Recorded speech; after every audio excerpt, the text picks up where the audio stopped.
Você sabia que o nosso evento não é só para contadores e contadoras? Eu vou te falar para quem ele é destinado.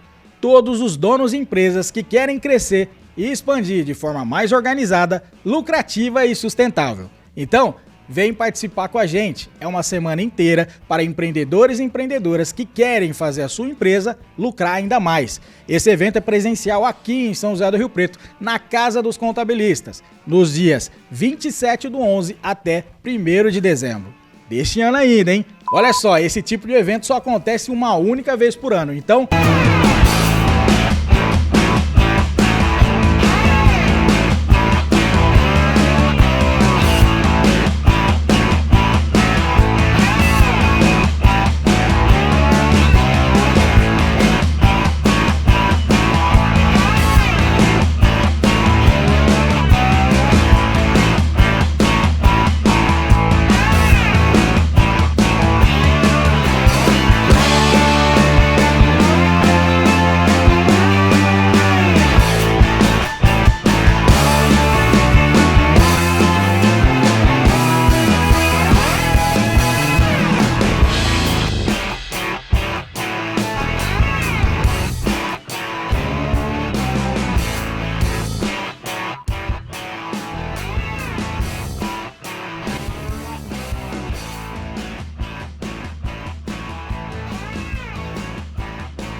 Boa tarde, galera. Tranquilo? Antes de eu me apresentar, deixa eu perguntar rapidamente. Tem alguém aqui da área fiscal? Contábil aqui já... DP? Alguém? Empreendedor, empresário, dono de escritório? Boa, só para eu conseguir fazer as analogias. E eu vou tentar fazer o seguinte. Eu vou tentar falar de processos em duas estruturas. Eu vou falar de processos tanto... na visão de empresário e de processos na visão do colaborador, porque isso também acaba sendo bem importante, né? Então, em duas visões. Para me apresentar rapidamente, eu sou o Bruno Gomes, sou conhecido na internet como professor Bruno Gomes, professor do chapéu de palha, professor forrozeiro, que são as analogias que eu utilizei para chamar a atenção do público. É basicamente aquilo. Se você tiver que colocar uma melancia no pescoço para aparecer, faça isso. Mas com um detalhe. O que vai vir posterior a isso tem que ter uma estrutura muito boa. Senão você não consegue prender a atenção da galera. E foi basicamente isso que eu fiz no meio de vários grandes influencers que já existiam de contabilidade. E eu era bem pequenininho que vinha lá do LinkedIn, onde eu falava basicamente para quem trabalhava em grandes corporações. Era um público totalmente diferente do público de escritório, que predomina o Instagram atualmente. E eu era um dos únicos contadores com experiência em empresa de capital aberto. Ao contrário de vários colegas que eu tenho, eu não comecei a minha carreira em escritório de contabilidade. Eu comecei numa comercializadora de produtos hospitalares na área fiscal, que inclusive foi o meu pior trabalho.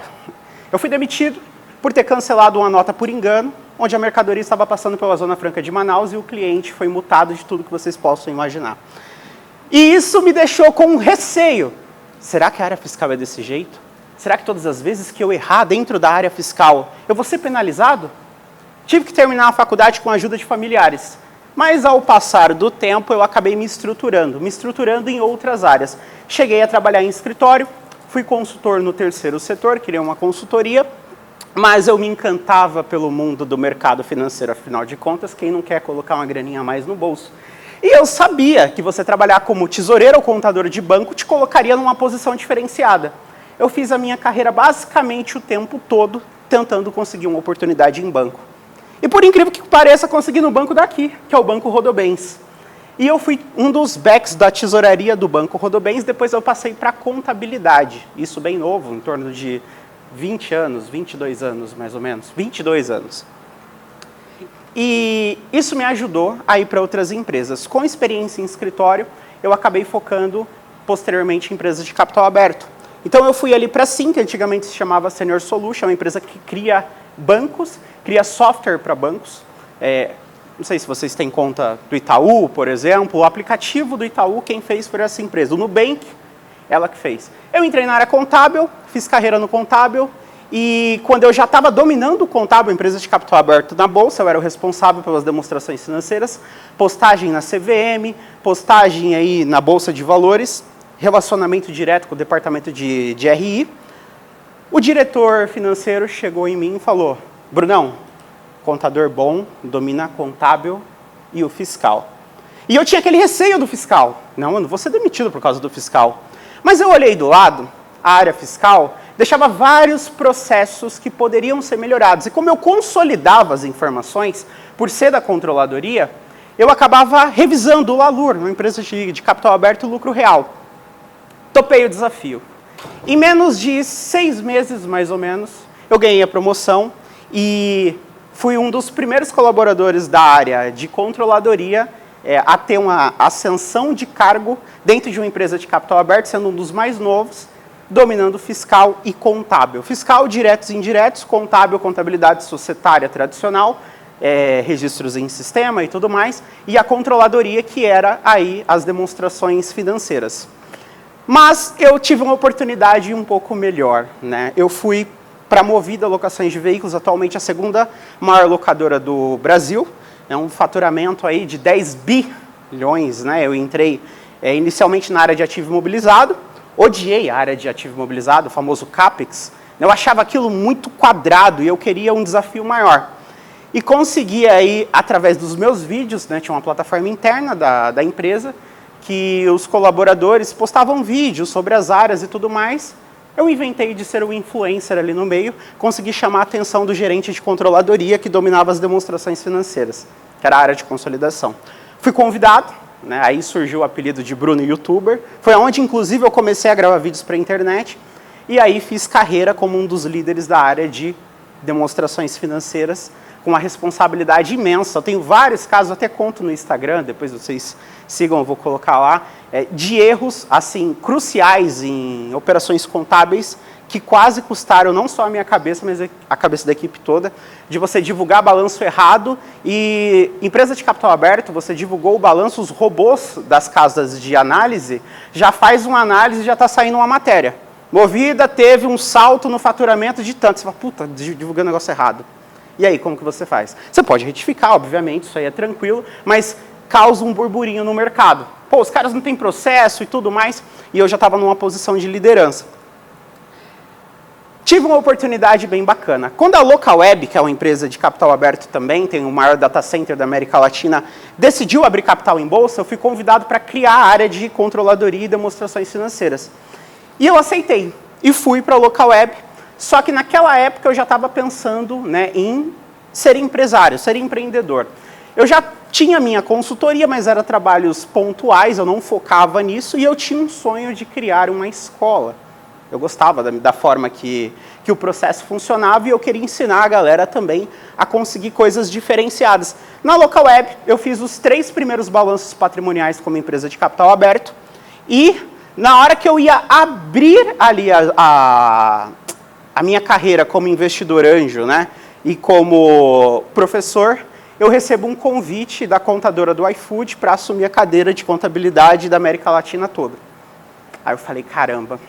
Falei para a mulher, e agora, vou ou não vou? Ela, vai, mas com data prevista para você picar a mula de lá. E eu fiz isso. Essa data prevista foi 4 meses. Fiquei 4 só para ter registrado na carteira de trabalho que eu passei por uma das empresas que tem um dos melhores processos internos do Brasil. Nós estamos falando aqui de um unicórnio, empresas que valem mais de $1 bilhão. O iFood cresce assim alucinadamente.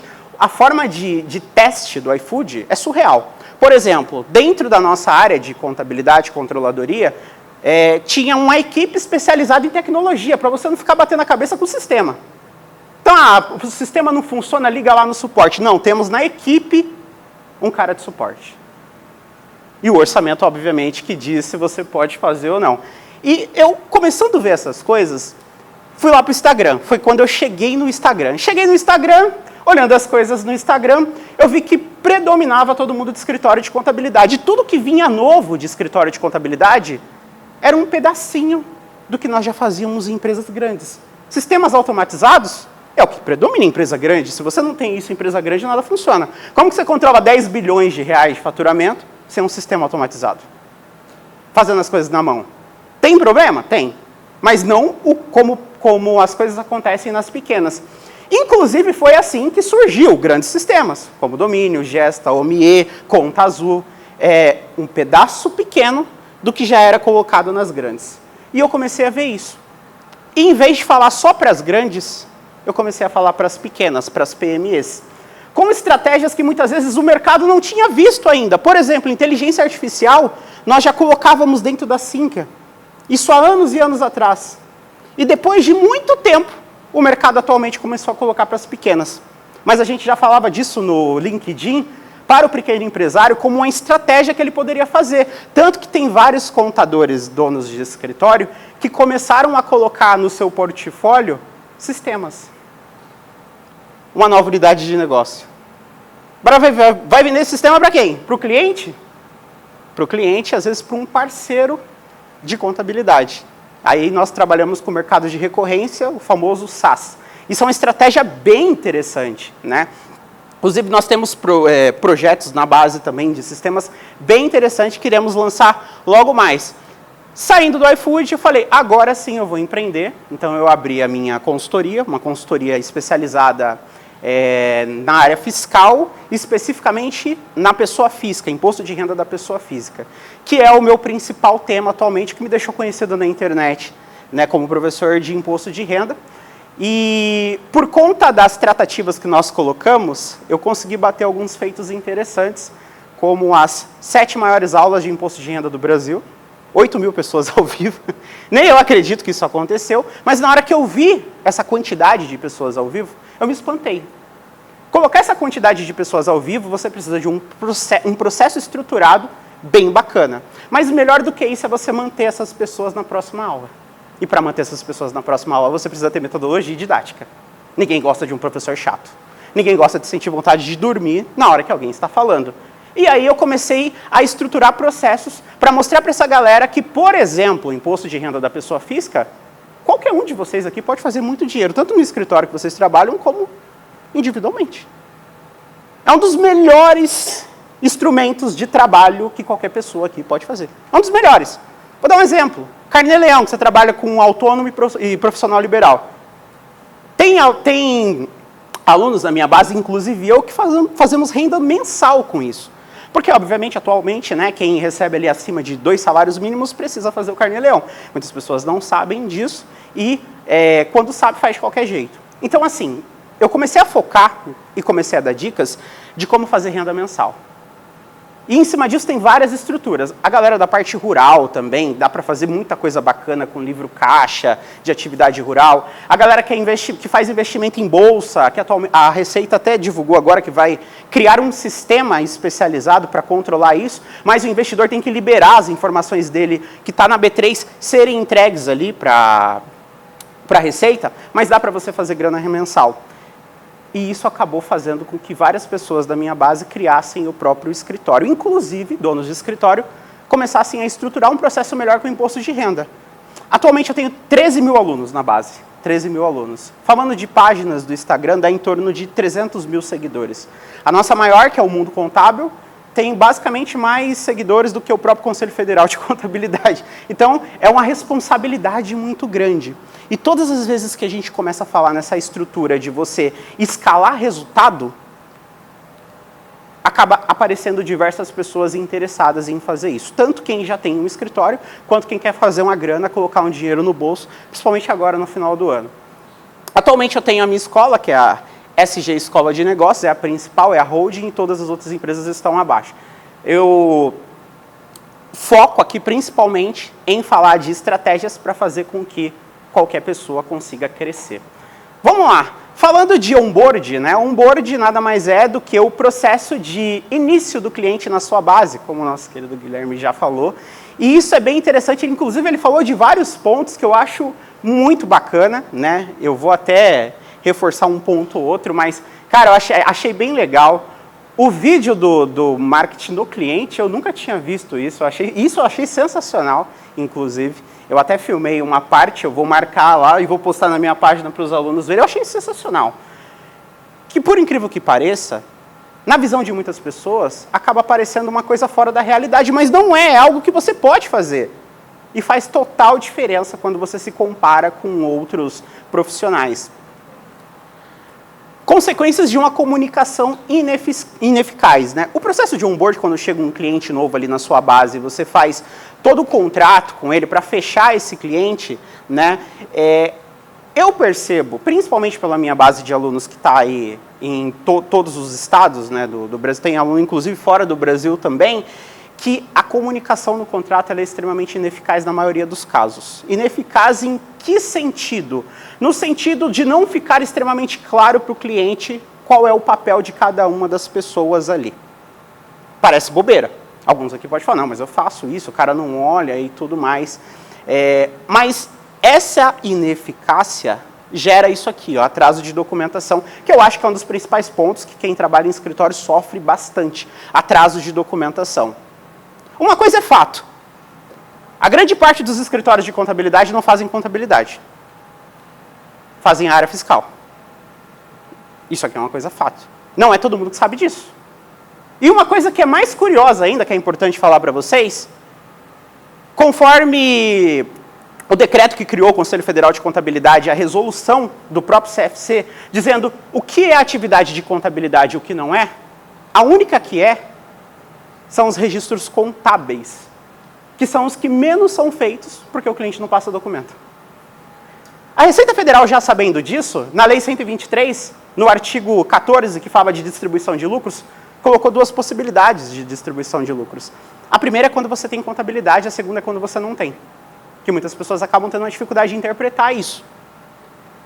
Quando você não tem contabilidade, você aplica a presunção do lucro presumido, em cima do faturamento. E aí acontece aquelas antecipações, retiradas de lucro. Como que você antecipa um lucro sem ter uma DRE? É uma coisa que não fecha muito. Com contabilidade só existe duas formas. Ou você entrega um ECD, porque hoje é tudo digital, ou você registra na junta. O que muitas pessoas acham que registrar na junta é registrar aquilo que foi feito de qualquer forma. Não é assim que funciona. Precisa de todo o processo. Então não é porque eu registrei na junta algo que o cliente nem me passou todas as documentações, que significa que eu posso distribuir 100% do lucro que o cliente teve no escritório, e é exatamente isso que ele faz, metendo a mão no caixa. Mas isso não é culpa de vocês. Muitas pessoas têm aquela dificuldade de ter acesso aos documentos financeiros do cliente. Muito se fala do BPO financeiro, mas a gente sabe que em escritório o BPO financeiro ele chega muitas vezes a aquele nível de uma coisa um pouco distante. Porque se você tem dificuldade de receber o próprio extrato do cliente, quem dirá os dados financeiros dele para controlar um BPO? Mas o Instagram mostra diferente, você pode ficar bilionária com BPO financeiro. Quem trabalha em escritório sabe que não é tão fácil assim. A gente dá um passo atrás, conseguir essas documentações. O processo ele é todo torto, infelizmente, e dificulta. E ao longo dos anos, os escritórios acabam fazendo algo e sendo apelidados de algo que acaba sendo bem chato, né? Vocês são despachantes da Receita Federal. É desse jeito que o empresário olha. É exatamente dessa forma que o empresário olha. Qual é a atividade mais cara de um escritório? Quem consegue me dizer? Há de anos e anos, a atividade mais cara que um escritório cobra. Abertura de empresa. Dependendo da abertura de empresa, chega até R$ 1.500. O que aconteceu com os escritórios digitais? Abertura de empresa de graça. Como que pode a atividade mais cara de um escritório ser aberta de forma gratuita para um escritório digital? Já parou para pensar nisso? Mas tem uma estratégia de marketing aí. E é isso que muitas pessoas não observaram. Qual que é a estratégia de marketing? São todos os estados que eles conseguem abrir empresa de graça? São os estados que todo o processo é automatizado. Mas se você clicar agora no YouTube, no Google, e colocar abertura de empresa de graça, essa informação não vai estar tão clara para você. Isso é uma estratégia de marketing. Nós sabemos utilizar isso muito bem na nossa base também. Como o Guilherme falou, a estratégia de marketing muda tudo. No momento que você clica no processo para fazer a abertura, nas letras pequenininhas lá de baixo está dizendo, no seu estado, infelizmente nós não iremos conseguir. Mas aí você já preencheu todos os formulários e deixou o seu lead, como o Guilherme falou. E o processo do lead, todas as automações, já vai mandar mensagem para o seu WhatsApp, já vai conversar com você. Por mais que o seu estado no processo deles não permita a abertura de graça de uma empresa, você já caiu no funil de vendas. E vai ter um consultor com sangue nos olhos, igual aquele do Magazine Luiza, que você entra para comprar uma TV, sai de lá com a TV, com micro-ondas, com a geladeira, garantia estendida. O cara é convidado para fazer churrasco na sua casa. É esse mesmo cara que vai atender você no WhatsApp. Oi, vi aqui que você tentou abrir empresa. Infelizmente, nós não conseguimos fazer de graça na sua região. Mas fica tranquilo. Nós conseguimos te ajudar em outras coisas. O cara é convencido pelo processo. E que processo é esse? Tem uma empresa, que eu não preciso dizer o nome, é a maior escritório de contabilidade do Brasil, termina com ZEI. Se vocês observarem a forma de captação, vocês vão perceber que os caras colocam um especialista no segmento que o cliente está abrindo. Eu não sei exatamente na prática como que eles fazem isso. Creio eu que eles colocam um para varejo, um não sei para quê. Mas só de colocar essa informação, eu sendo um cliente, cara, pode falar o que for, é R$ 29,90, R$ 89,90. Se eu olho lá, por exemplo, vou abrir, sei lá, um pet shop. Nós colocamos um especialista em pet shop para falar com você. E olha, você vai querer falar com ele, viu? Porque os últimos que eles falaram aqui, ó, conseguiram ter isso aqui de resultado. Eu estou convencido que isso aqui é processo de marketing, isso aqui se chama storytelling. É um processo de narrativa. Por que a gente não consegue fazer isso na contabilidade? Porque na faculdade nós não fomos treinados para fazer venda. Essa é a realidade. Nós não fomos treinados para fazer venda. Nós fomos treinados e dependendo do jeito que foi treinado, né? Porque dependendo da universidade acabou infelizmente não colocando isso. Nós fomos treinados para fazer processos operacionais e o estratégico foi feito de uma forma simplificada. Como que você vai bater de frente com um escritório como esse? Eu não sei se vocês sabiam, mas o fundador desse escritório não é contador. Ele contratou um responsável técnico para abrir. Eu não sei se vocês sabiam disso. O cara é especialista no quê? Eu puxei a capivara dele, né? Você puxa tudo. LinkedIn, você vê tudo. Puxei a capivara do cara. O cara, ele é envolvido com startup de não sei o quê. O cara inventou tudo. Máquina que desossa frango, brincadeira. Isso não... Mas tem tudo que envolve criação de novos processos. Ele se juntou com um responsável técnico, saiu a maior empresa do Brasil, que recebe investimento milionário, né, de fundos de fora, e nenhuma outra empresa no Brasil conseguiu. Por mais que nós, na prática, questionamos a forma que o serviço é entregue. Às vezes vem um cliente para a gente e fala, os caras fazem tudo errado e tal. Mas aí nós estamos falando da forma que o serviço está sendo prestado. Né? Eu não sei se vocês têm NPS lá com os clientes e se já recebeu feedbacks da forma que vocês prestam o serviço. Né? Mas isso muda completamente o jogo. Né? E a estratégia que eles fizeram é sensacional e muda tudo. Agrega muito. Né? E aí vem um detalhe, eles contratam ali de forma, como se fosse um prestador de serviço, várias pessoas, vários profissionais em vários lugares do estado, para fazer com que a empresa deles cresçam. E cresce mesmo. E não é só por uma questão de R$ 89,90. Se você entra no site dos caras, você vai perceber o seguinte, não só deles, mas como de outras empresas digitais. O R$ 89,90, o R$ 59,90 é um marketing para chamar a pessoa. A empresa grátis sendo aberta é um marketing para chamar a pessoa. Ora, se o empresário no Brasil sabe que abrir uma empresa é muito caro. Todo mundo sabe disso.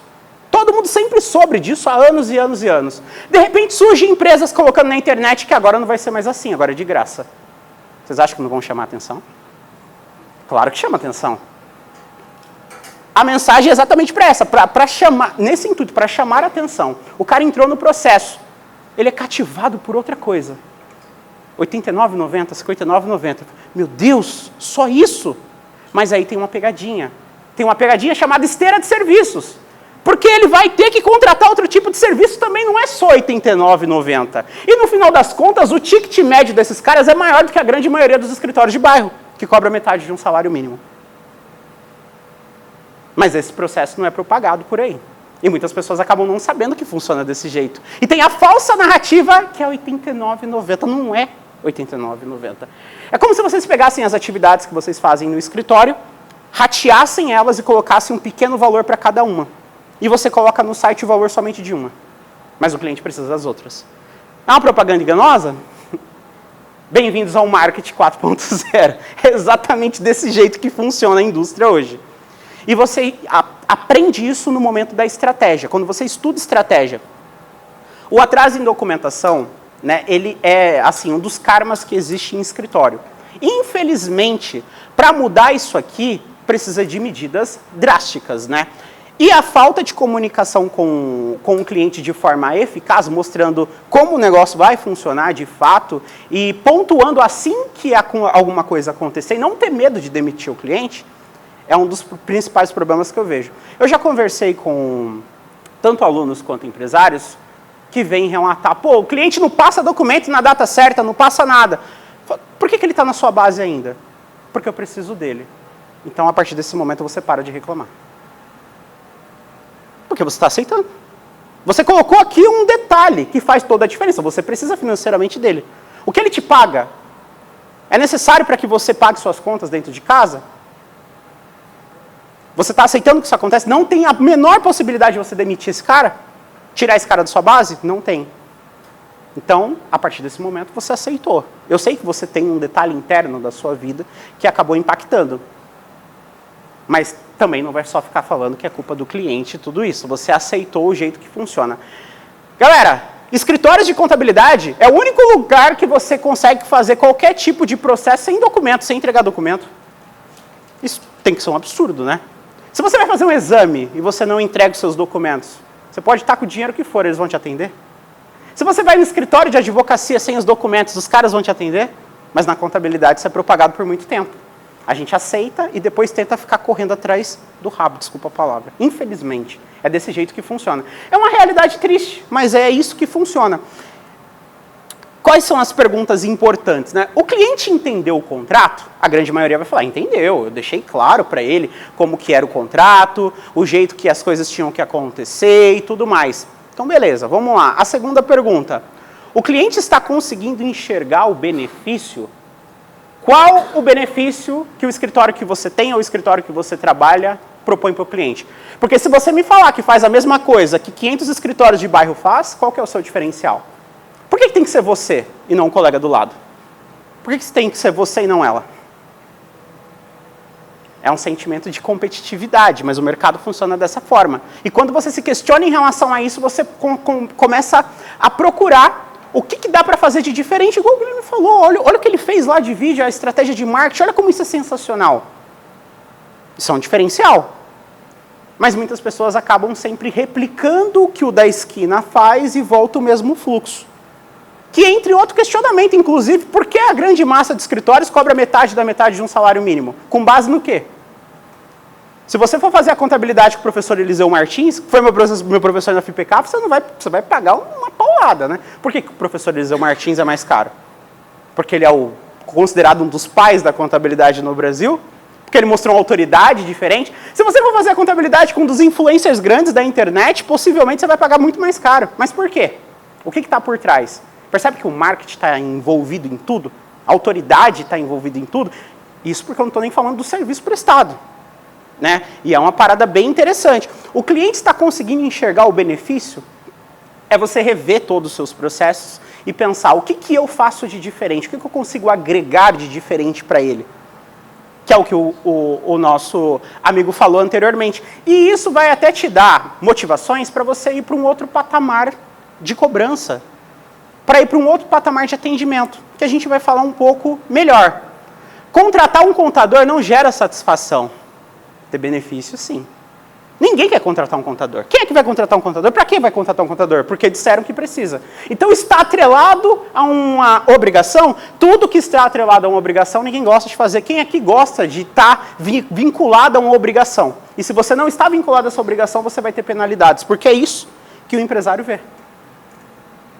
E aí que a gente chega para quebrar essa objeção, para tirar essa questão de o contador, ele é simplesmente visto como um mal necessário. Ele não tem que ser visto como um mal necessário. E é por isso que nos escritórios, aí, principalmente os mais modernos atualmente, surge a figura do contador consultor, que nada mais é que o cara da controladoria. É uma controladoria, o contador consultor é uma controladoria. Porque perceberam que fazer aquilo que é rotineiro e contínuo somente dentro das áreas não gera satisfação nenhuma para o cliente. Se vocês pararem agora para perguntar para a base de clientes, quais são os serviços que eles contrataram de você, será que ele consegue dizer? Depois de tanto tempo na base já? Será que ele vai ter uma facilidade de dizer, olha, eu te contratei para fazer isso, isso e aquilo? Será? Esse é um ponto. Ele sabe o que está dentro do pacote de serviços, depois de 2, 3 anos que ele está na sua base? Ele sabe exatamente o para que ele está te pagando e o porquê que ele está te pagando? O que você agrega na vida dele? Será que ele sabe disso? Isso está muito claro? Então, alguns questionamentos em relação a processos internos que a gente começa a observar para chegar nessa questão do benefício. Ou será que eu sou somente mais um assistente, um analista, que odeia o cliente porque ele passa tudo atrasado e é um saco? Isso quando a colega do lado não falta, eu tenho que fazer o meu trabalho dela. E o chefe que não aumenta o salário, só fica me cobrando. Se eu faltar e ficar doente, lascou. Porque eu fecho 60 empresas. Como que eu vou analisar alguma coisa se eu fecho 60 empresas? Ou eu fecho ou eu analiso. Eu vou falar melhor sobre isso. É exatamente isso que a base toda que eu falo de alunos, né, acaba colocando. 13 mil alunos em vários escritórios. E isso é um pensamento para quem tem escritório, também ver como esse fluxo funciona. Tem problema você fechar 60, 70, 100 empresas? Não tem problema, com uma condição, que eu vou falar nos próximos slides. O que eu faço agora, né? Tá bom, como que eu corrijo isso? O que dá para fazer para ficar melhor em relação a processos? Como que eu jogo isso para uma outra narrativa, para uma outra filosofia? O que dá para fazer, né? Criação de fluxo estratégico, conhecer bem o cliente, criar um perfil e atrelar micro-resultados, até para você conseguir cobrar um pouco mais caro. Vocês não precisam ser igual a ZEI, lá, aquela contabilidade que vocês conhecem muito bem. Mas entender a estratégia para que vocês adaptem na sua realidade, talvez possa ajudar. É a mesma coisa de que um cara que vende eletrodoméstico na vila achar que ele não tem nada a aprender com o Magazine Luiza, se ele for lá na loja. Ele tem muito a aprender. É igual um dono de padaria pequena de bairro achar que não tem nada a aprender com uma padaria grande. Aí você vai na padaria de bairro, o pão está aqui e a mortadela está lá no Amazonas. É óbvio que o cliente não vai comprar as duas coisas, a não ser que ele vá para o estabelecimento exatamente para fazer isso. Até a cor, a psicologia das cores, a forma que você coloca as coisas, isso impacta no fechamento de uma venda. E isso é bem interessante. Vamos lá. Micro-resultados é você conseguir mostrar para o cliente, em várias etapas, o benefício que ele está tendo. Em várias etapas. É você conseguir mostrar isso para o cliente. Vamos lá. Uma coisa é você falar, eu agrego resultado para o meu cliente. Outra coisa é você perceber que ele notou esses resultados. Porque eu tenho certeza absoluta que vocês agregam resultado para o cliente. Mas será que ele está percebendo isso de alguma forma? Se ele não está percebendo, vamos deixar escancarado na cara dele. Tem que fazer isso. É exatamente desse jeito. Se ele não está vendo, nós vamos mostrar para ele. E depois que vê, não tem como desver. É exatamente isso. É o exemplo da certidão negativa que foi falado. Tem vários outros exemplos que eu vou comentar. E você vai fazendo o que nós chamamos de micro-resultado. O acúmulo de micro-resultados vai fazer com que ele veja um extremo benefício nos processos que vocês estão fazendo. Primeiro de tudo, separar os perfis de clientes. Eu vejo um erro muito grave em vários escritórios, que é cuidar do cliente da mesma forma. Todos os clientes serem do mesmo jeito. Se cada um de vocês aqui é de um jeito diferente, como que nós colocaremos narrativas de trabalho, de vendas e tudo mais da mesma forma? É por isso que o processo não funciona. É igual aquelas pessoas que falam, é muito difícil trabalhar com o MEI porque ele é todo desorganizado. Fala, mas tá bom, você é organizado? Tem muito dono de escritório que fala que o cliente é desorganizado, mas o próprio dono de escritório bagunça a conta de pessoa física com pessoa jurídica. O próprio dono do escritório nunca fez uma nota explicativa. Como que ele vai vender um indicador para o cliente se nem ele vê como relevância para o próprio escritório? É complicado, né? É uma realidade. É tapa na cara. É exatamente assim que funciona. Então, o processo ele vem de dentro. Um modelo bacana de vocês fazerem, por exemplo, quebra em clientes tops, que são aqueles que trazem um ticket maior, aqueles que têm que ter uma atenção diferenciada, claro. Clientes com potencial de crescimento. Quando você olha a sua base, quem ali tem potencial de crescimento? Não é possível que todos os clientes tenham a mesma realidade. Tem aquele que precisa de um empurrão. Não sei se é um empurrão financeiro, é um empurrão de gestão, é um empurrão motivacional, se ele precisa de um coach, eu não sei o que ele precisa. Mas eu custo acreditar que todo mundo é do mesmo jeito. E quando você não faz isso, sabe o que vai acontecer? Vai chegar um Bruno Gomes, consultor, vai assediar o seu cliente, vai falar meias palavrinhas bonitas e ele vai quebrar o contrato com você. Isso acontece direto. Acontece, sabe com quem mais isso? Com os advogados. É exatamente isso que acontece. Não sei se tem algum advogado aqui, mas é um tema interessante.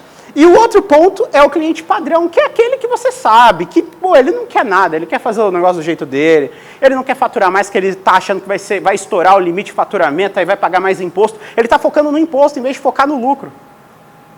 Como se fosse tão fácil estourar o limite de faturamento. Queria eu estourar o meu salário de 1 hora para... É como se fosse a coisa mais fácil do mundo. Não é. E ele está com uma visão na parte negativa, que é a parte do pagamento. Então, obviamente, ele nunca vai ver benefício. É uma objeção instaurada nele, que precisa ser quebrada. E como que nós fazemos para trabalhar com esse tipo de situação, né? Cliente no processo normal, até a imagem até pegou ali um pouco, um processo de suporte técnico, né, conforme o que foi contratado por ele, né, para conseguir fazer as rotinas mensais, assim como foi falado, porém observando possíveis oportunidades. E aí tem um detalhe, só porque ele é um cara que é difícil de mandar documentação, é difícil de fazer as coisas, de entregar as coisas, eu vou trabalhar com ele, né, de uma forma padrão e não vou observar nada de diferente na base. E às vezes a gente acaba perdendo oportunidades. Por quê? É um cliente, às vezes, que ele domina a região onde ele está.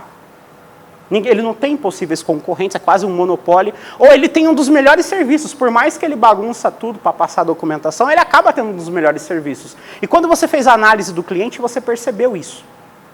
Só que ele é um cara difícil de passar a documentação. E você coloca ele na caixinha do cliente normal. Mas ele possivelmente é um dos clientes que poderia pagar mais para você se ele entendesse o benefício que teria estar na sua base para ele conseguir focar naquilo que ele é bom. Aliás, ele tem um talento, é diferenciado, ele tem um talento. Então tem esse detalhe em relação a clientes que nós colocamos no processo normal, mas ele atrasa todas as documentações e por conta disso eu não preciso olhar mais nada dele. É um engano isso e a gente sempre tem que olhar com bons olhos, né? Mas vamos lá. Processo do cliente top, né? Aí, os maiores escritórios, o que eles estão fazendo? Estão colocando um gerente de contas. Eu não sei se onde vocês trabalham tem essa estrutura e depende muito do orçamento também, né? Mas quem é o gerente de contas? É um assistente que ganhou a promoção para gerente de contas. É basicamente isso, né? É o que muitos escritórios estão colocando. Eu acho interessante, né? Eu acho interessante a vontade de fazer as coisas diferentes. Se trazer alguém de mercado, igual o Guilherme falou, que tem um perfil diferente, que não é o cara do operacional, é melhor ainda, que vai conseguir pegar as informações ali de um jeito melhor. Mas a figura do gerente de contas, ela é uma parada que está acontecendo muito e está agregando muito para escritórios, que é para cuidar dos clientes tops, para ter o relacionamento com o cliente top. Aí vem o outro ponto, criação de equipe especializada e dedicada, né? Possivelmente vocês já ouviram falar do Johnny Martins, que é do escritório Serac, né, que fatura aí mais de 1 milhão por mês em contabilidade, é considerado o contador das estrelas, né? Nós fizemos um podcast lá na Hub Couch, falando exatamente desse ponto. Ele criou, dentro da Serac, uma equipe especializada para atender só os clientes tops. Então ele foi quebrando por tipos de cliente. E a gente vai além ainda. Criar equipes especialistas para atender segmentos, por exemplo. Porque para pifar a cabeça de um assistente que fecha padaria, mercado, farmácia e tudo mais, a chance de passar um produto monofásico, igual o Guilherme falou que ele não viu, é muito grande. Quando você está trabalhando, por exemplo, com uma empresa que vende pneu e só vende pneu, está mais fácil. Posto de gasolina está mais fácil. Mas se é um supermercado que tem vários tipos de produtos, inclusive o pneu, o assistente que fecha 90 empresas, ele vai conseguir fazer isso facilmente? Se o sistema for muito automatizado, ele consegue. Mas é uma realidade dos escritórios de bairro ter sistema extremamente automatizado? Os caras vendem o almoço para pagar a janta na maioria das vezes? Vamos ser sinceros aqui? A recuperação de crédito tributário que acontece, ela acontece por causa de uma falha dentro da contabilidade. E ela é romantizada hoje em dia. Se nós acreditamos que a área contábil vai cada vez mais conseguir fazer as coisas certas, não vai existir mais recuperação de crédito dentro do Simples Nacional no que diz respeito a ICMS com substituição tributária e PIS e COFINS monofásico. Se existe a recuperação, uma equipe contábil errou, uma equipe fiscal errou, um empresário errou. Sabe quem está ganhando dinheiro com isso? Vocês sabem quem está ganhando dinheiro com isso? Os contadores? o governo e os advogados. Vocês sabem qual que é a atividade que os advogados tributaristas mais colocam dinheiro no bolso? Recuperação de crédito tributário. Mas vocês acham que é ele que entra para colocar a mão na massa para fazer recuperação de crédito? Eles contratam os contadores. E eles ganham o percentual que o Gui falou, de 10% a 30%.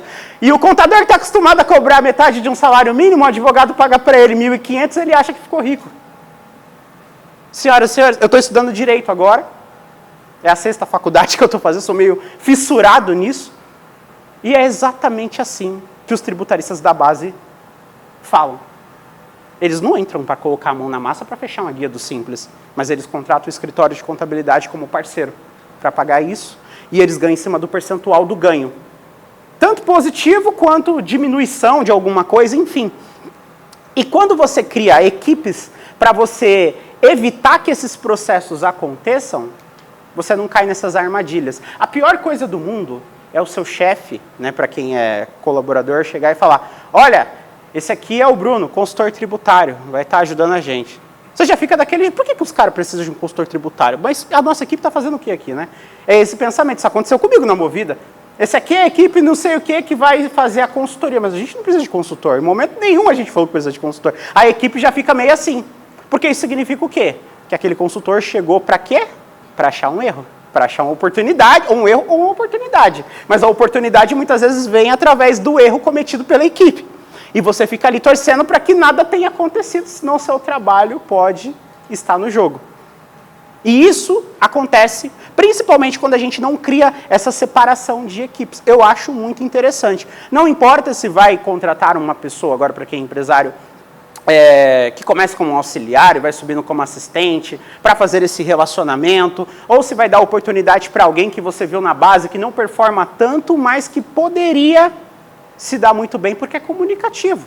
Então não descarta essa pessoa, cria uma espécie ali de estrutura para fazer com que essa pessoa tenha relacionamento com o cliente. Ela simplesmente está na área errada, isso acontece muito. Um outro ponto que é bem bacana e vale muito a pena pensar em escritórios, é criar a estrutura de controladoria, que poderia ser uma pessoa, 2 pessoas, talvez. Já que não tem como fazer com que os assistentes fechem menos de 90 empresas, 60 empresas, 30 empresas, sem tempo para respirar, então, mantém o processo e cria uma equipe de análise. Você tem 2 opções. Ou você cria ou contrata um sistema que esteja extremamente estruturado para fazer esse tipo de coisa, e alguém vai precisar ler as informações, porque não adianta eu mandar um monte de relatório para o cliente e ele nem saber para que serve. Não adianta nada eu mandar um monte de relatório. Mandar um balancete para o cliente, você quer contar, vou mandar um balancete, vai falar, tá, mas o que é isso? Alguns entendem, mas nem todos vão ver o benefício em relação àquilo. Agora, você mandar um balancete para o cliente e falar, ó, tô vendo aqui que você faturou menos que o trimestre passado. Com esse balancete, você pode tentar pleitear um crédito com o banco tal. A gente tem equipe especializada que pode te ajudar. O tempo que você ia demorar para ficar caçando crédito no mercado, a nossa equipe já tem isso tabelado. Surge aí uma ponta do BPO financeiro que não necessariamente você precisa do acesso ao banco do cara. É exatamente a estratégia que nós fazemos. E essa equipe de controladoria, ela pode ajudar demais, né? Então, dá para começar ali, às vezes, com um plano de carreira para que a pessoa consiga fazer essas análises e você deixa os assistentes que fecha fiscal e contábil mais focados naquilo e ele entra em contato com essa pessoa. É o que as grandes empresas fazem. Já que nós pegamos os sistemas, o modelo de sistema das grandes empresas, para aplicar nas pequenas para ganhar tempo, por que a gente não pega a forma que as equipes trabalham também? Nas grandes empresas, você tem área de FP&A, que às vezes é uma pessoa só a área de FP&A, é uma só. Você tem área de controladoria, os caras quebram o fiscal em direto e indireto, dependendo do tamanho da empresa. O contábil quebra em 2 também, societário e de demonstrativo. E você começa a estruturar a sua empresa para conseguir olhar para o cliente de uma forma diferenciada. Processos com clientes aí que são potencial de crescimento, né? Qual é a necessidade do cliente? O que está impedindo de crescer? Qual o upgrade de atendimento que dá para eu fazer? O que impede o meu cliente da base de crescer? Esses dias eu perguntei para a minha base de alunos lá, né? Falei, vocês conseguem dizer de bate-pronto os 3 principais clientes que mais faturam da sua base? Alguns demoraram para responder. E a gente percebe o que com isso? Que você está fazendo muitas vezes o processo no automático. Mas, obviamente, por conta do volume, né? Que não te permite analisar e pensar. Isso entra exatamente nesse ponto. Qual o potencial, quais os clientes que são potenciais de crescimento? Já que eu não consigo mudar toda a minha base, quais eu consigo mudar que tem um perfil um pouco mais aí de crescimento? Um outro detalhe interessante, né, principalmente em relação a isso, batendo na ponta de captação de clientes, eu não sei se é de conhecimento de todos, mas a Lei 123 obriga os contadores de escritório a atenderem o MEI de graça. Não sei se vocês sabiam disso. Né? Que é a abertura e a primeira declaração anual. E o que os contadores falam que vão fazer? Nada. Aí tem aquela briga. Isso aí acontece demais, acontece muito. Eu entendo os dois lados, eu entendo. Isso aí está na Lei 123, né? Eu entendo o lado perfeitamente. Mas é um tanto curioso, né? Nós questionamos o cliente de não seguir o que está na lei, mas nós não seguimos a Lei 123. Fica uma coisa meio estranho, né? Mas o ponto principal aí é o seguinte: será que não dá para criar uma estratégia de funil de captação de clientes com esses MEIs, não? O MEI corresponde a mais de 70% das empresas abertas. Se você, por exemplo, investe uma grana agora para colocar no seu escritório uma equipe que seja de 2, 3 pessoas, para atender especificamente MEI, e você vai colocar um outdoor desse tamanho aqui, ó, e vai explodir em tráfego pago na internet. Com a gente não tem essa, nós iremos abrir MEI de graça sim, porque é o que a lei está pedindo. Venha para cá, raste para cima, fale com a gente, fale com o consultor, coloca alguém dançando, não sei. Vai pingar um monte de possível MEIs ali, né, pessoas querendo abrir o processo na empresa. Ah, vou fazer o trabalho de graça? A lei pede, né, exatamente o que você precisa fazer. Mas aí você tem que ter, obviamente, pessoas extremamente treinadas para fazer o funil de retenção dessas pessoas. É igual as empresas digitais fazem com o processo de abertura de empresa de graça, é exatamente isso. É um funil. Mas muitos contadores não enxergam dessa forma. Mas quando você pergunta para vários contadores qual é a maior dificuldade que eles têm, adivinha o que eles falam? Captar cliente. Existe algo chamado CAC em finanças corporativas, que é o custo de aquisição de cliente. O custo, nesse caso, é você fazer esse investimento em marketing e contratar uma equipe para atender. Não significa que você tem que gerenciar mensalmente esse MEI, não é isso. Até porque eu concordo que MEI deveria ter contabilidade, sim, contador. Até por conta das obrigatoriedades, principalmente quando envolve folha de pagamento. A gente sabe disso, ele sabe fazer esse tipo de coisa. Ele não sabe nem fazer a própria guia do mês, muitas vezes. E pensar dessa forma estrategicamente pode ser uma oportunidade que vai trazer clientes. Você pega o cara que tem o interesse em ser MEI, você faz o processo de abertura, aí obviamente dá para replicar a mesma estratégia que é utilizada no digital. Alguns estados que a gente sabe que é mais rápido, né? Tem estados que você precisa ir pessoalmente, não sei aonde, para fazer o registro e tudo mais. Mas você consegue fazer isso de uma forma estratégica para você reter esse cliente, dependendo do estado. Né? E você analisa ali quantos clientes da sua base você está conseguindo reter.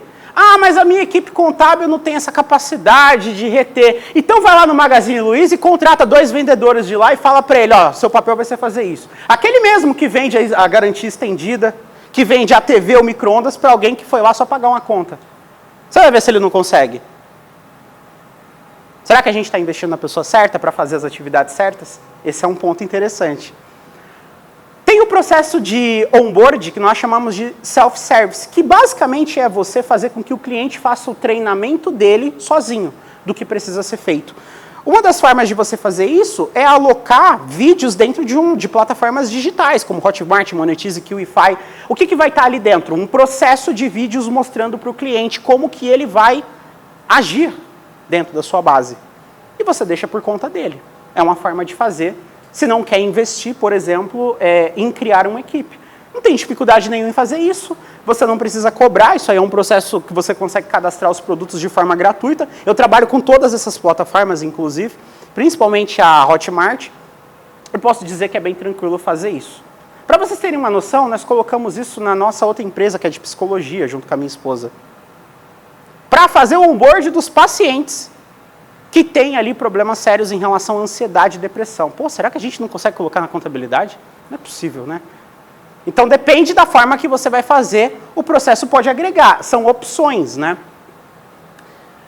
Os indicadores que nós observamos e os indicadores que pesa bastante quando você faz um onboard bacana. O churn, que é as pessoas que saem da sua base, né? As pessoas que abandonam a sua base, igual o Gui mostrou. Tem o LTV, que ele é um dos principais. Muitas pessoas querem ganhar a qualquer custo. Então, eu não vou fazer nenhum tipo de atividade sem colocar um preço para esse cara entrar. Mas, às vezes, você consegue ganhar mais com ele ao longo da sua cadeia de serviços ali, né? Colocando outros serviços, que é igual as empresas digitais fazem. As empresas digitais fazem exatamente isso. O cara vem com um anúncio gratuito, ele percebe que precisa de outro serviço e ele vai agregando coisas no carrinho dele e o LTV desse cliente vai lá em cima. Então, e o NPS, que é para você medir exatamente aí, a satisfação dos clientes em relação a você. Mas tem que ter uma inteligência emocional muito forte, né? Porque dependendo do que o cliente falar, e se for aquele cliente que é extremamente bagunçado, aí o negócio fica um pouco complicado, né? O cliente precisa entender e enxergar os benefícios do serviço recebido. Eu insisto nessa parte aqui, porque essa parte ela vai fazer vocês lembrarem esse tipo de coisa. Talvez vocês possam não lembrar agora, né, trabalhando em algum local, prestando serviço, mas se vocês decidirem um dia abrir a sua própria empresa, o seu próprio escritório, a pergunta que eu faço é a seguinte, para quem é colaborador. Você replicaria as coisas da mesma forma que acontecem no escritório que vocês trabalham hoje, no seu próprio escritório?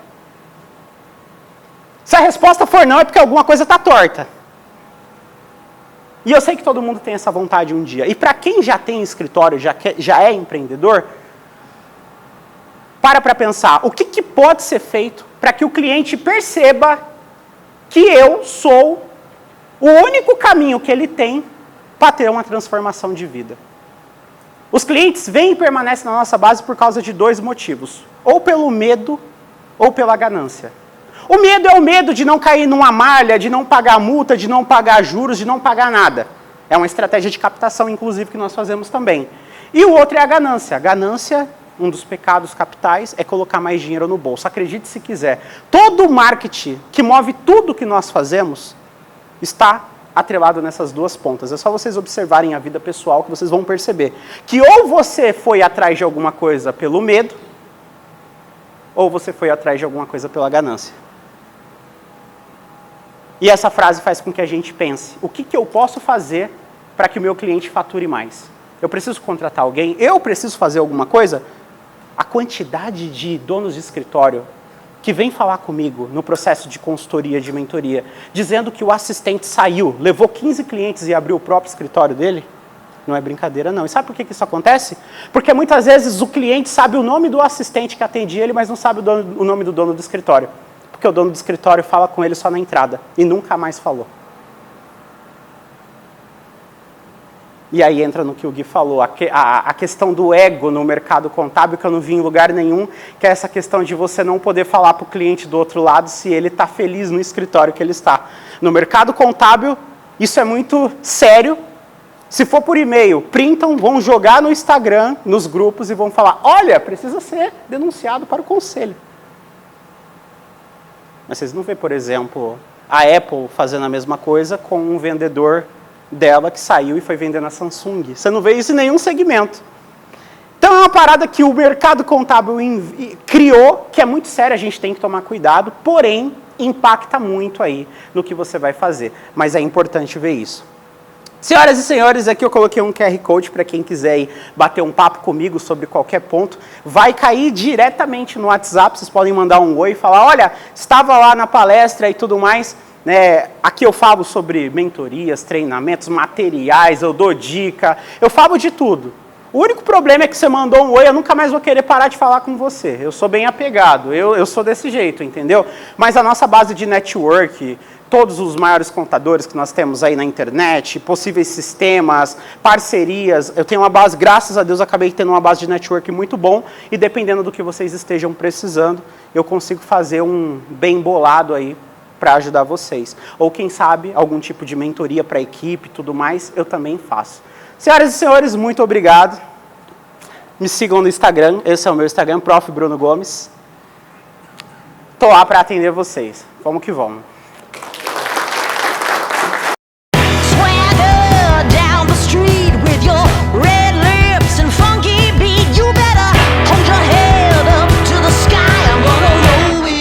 The day I die.